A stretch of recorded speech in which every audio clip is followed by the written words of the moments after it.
کبھی دل میں یہ خیال ہوتا ہے کہ یار میں ایک گناہ ہے مثال کے طور پر،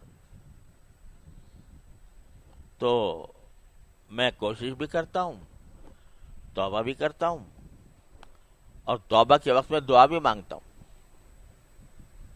یا اللہ آئندہ نہ ہو مجھ سے یہ حرکت. اس کے باوجود ہو جاتا ہے. تو جب میں نے اپنے اللہ کے سامنے گزارش کر دی، اللہ تعالیٰ سے میں نے مانگ لیا، پھر کیوں اللہ میاں مجھ سے، پھر کیوں اللہ میاں نے مجھے روکا نہیں اس سے؟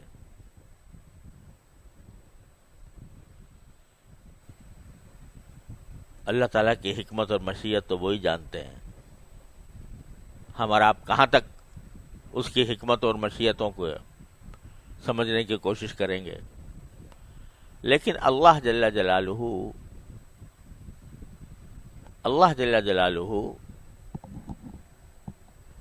بندے کا گرنا پڑنا بھی ان کی مشیت میں ہوتا ہے بعض اوقات.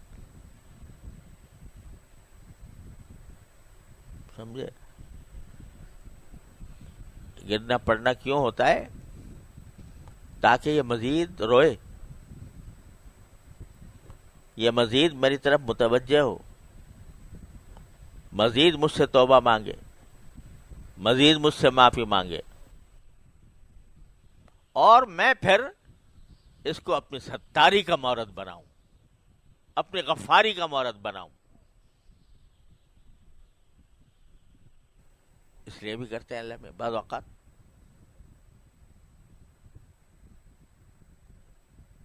اس لیے دیکھو، ایک اللہ تعالیٰ معاف کرے، ایک چیز ہوتی ہے استدراج. اللہ تعالیٰ ہر مسلمان کو اس سے محفوظ رکھے. استدراج کیا ہے؟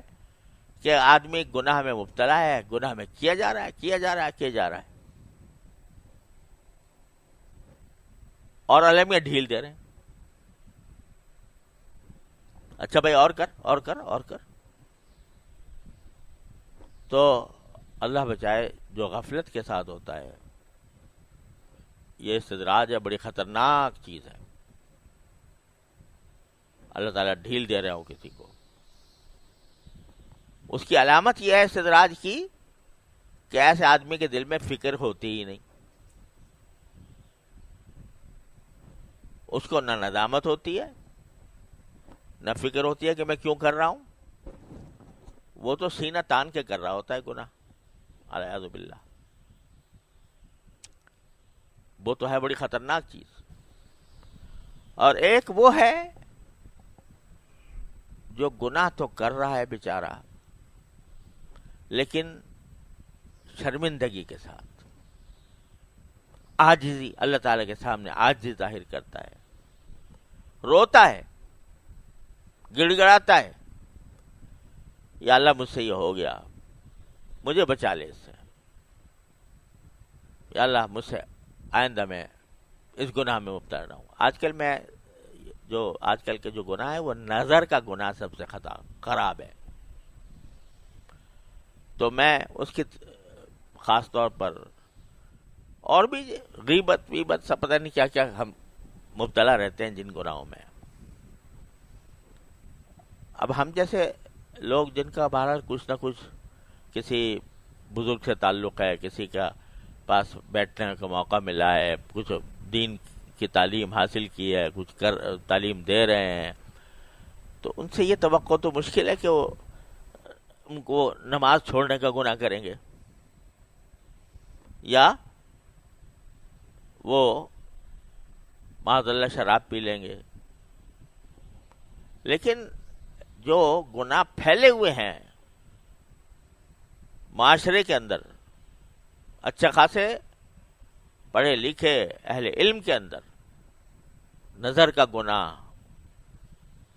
کان کا گناہ، غیبت کا سننا، زبان کا گناہ کہ زبان بے تکان چل رہی ہے، یہ سوچے بغیر کہ میں سچ بول رہا ہوں یا جھوٹ بول رہا ہوں، میں مبالغہ اتنا کر رہا ہوں کہ وہ جھوٹ کی حد تک پہنچ رہا ہے، غیبت کر رہا ہوں کسی پر بہتان لگا رہا ہوں، کسی پر الزام لگا رہا ہوں، کسی کی دل آزاری کر رہا ہوں. یہ گناہ عام ہے، ہم سب میں. تو پہلے تو اس کا احساس ہونا چاہیے کہ ایک گناہ ہے، اور احساس ہونے کے بعد شرمندگی ہونی چاہیے. غیبت کر لی اور شرمندگی کوئی نہیں، اللہ بچائے. جب کیے جا رہے ہیں اور کوئی شرمندگی بھی نہیں، اس سے توبہ کرنے کا دھیان بھی نہیں، تو بھائی یہ خطرناک معاملہ ہے. لیکن اگر ہو گئی، مجلس میں بیٹھے تھے، وہاں پر کوئی کلمہ غیبت کا نکل گیا، بعد میں احساس ہوا کہ یا اللہ مجھ سے غلطی ہو گئی، توبہ کر لی. اب توبہ کرنے کے بعد پھر عہد بھی کر لیا، لیکن کسی وقت پھر مبتلا ہو گیا. بس فکر ہو اور پھر مبتلا ہو جائے تو پھر اس کو گھبرانا نہیں چاہیے، مایوس نہیں ہونا چاہیے. اللہ تبارک و تعالیٰ کے سے پھر توبہ کی طرف متوجہ ہو. بازا ہرنچ ہستی بازا، گر کافر و گبر و بت پرستی بازا، این درگہ ماں درگہ نومیدی نیست، صد بار اگر توبہ شکستی بازا. 100 بار بھی توبہ توڑی ہو، آ جاؤ میرے پاس. تو جب بندہ میں یہ نہیں کہہ رہا کہ بھائی یہ کوئی اچھی بات ہے کہ ایک مرتبہ توبہ کرے اور آدمی پھر اس کو توڑے، نہیں، کوشش تو پوری کرنی ہے. لیکن کسی وقت نفس سے مجبور ہو کر، شیطان کے دھوکے میں آ کر مبتلا ہو گیا تو پھر مایوس نہ ہو، پھر لوٹ جائے اسی کی طرف. جب یہ عمل کرتا رہے گا تو کیا ہوگا؟ من تابا، تو کیا ہوگا؟ عمل عملا صالحا، پھر وہ عمل صالح کی طرف آ جائے گا. کیا مانا؟ کہ اس کے بیشتر اعمال صالحہ ہو جائیں گے. اور جب یہ ہوگا اور اللہ تبارک و تعالیٰ پھر اس کو طاقت دیں گے کہ بالکل وہ گناہ چھوٹ جائے، فَإِنَّهُ يَتُوبُ إِلَى اللَّهِ مَتَابًا، تو وہ لوٹ آتا ہے اللہ کی طرف، ٹھیک لوٹ آنا.